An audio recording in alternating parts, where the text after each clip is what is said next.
Hello friends, अस्सलाम वालेकुम। दोस्तों, आज की वीडियो बहुत ही इंटरेस्टिंग होने वाली है क्योंकि इस वीडियो के अंदर मैं आपका माइंड टेस्ट करूंगा और साथ आपको ये भी बताऊंगा कि आपका माइंड कितना शार्प है।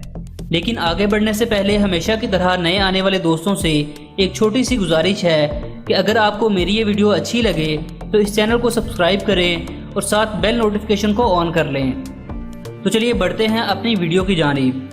दोस्तों, स्क्रीन पर आपको कुछ तस्वीर दिखाई जाएंगी जो कि खुसूसन माइंड टेस्ट करने के लिए डिज़ाइन की गई हैं। हर तस्वीर को देखने के लिए आपको 20 सेकंड्स का टाइम दिया जाएगा। इन 20 सेकंड्स के अंदर अंदर आपने नीचे कमेंट करके बताना है कि आपने दिखाई देने वाली तस्वीर के अंदर मज़ीद कितनी तस्वीर देखी। अगर आपको 20 सेकंड से ज़्यादा वक्त दरकार है तो आप वीडियो को पॉज करके देख सकते हैं, लेकिन जो शख्स 20 सेकंड के अंदर अंदर जवाब तलाश कर लेगा उसका दिमाग बाकी 90% लोगों से बहुत ज़्यादा तेज़ है। तो चलिए अपनी वीडियो का बाकायदा आगाज़ करते हैं।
तो दोस्तों, कितना टाइम लगा आपको सही जवाब तलाश करने में? नीचे कमेंट करके हमें ज़रूर बताएं। और अगर आपको हमारी ये वीडियो पसंद आई तो लाइक करें और अपने दोस्तों के साथ शेयर ज़रूर करें। मज़ीद ऐसी ही वीडियोस देखने के लिए मेरे इस चैनल को सब्सक्राइब करें। मिलते हैं ऐसी ही एक नई वीडियो में, तब तक के लिए अपना ख्याल रखें। खुदा हाफिज़।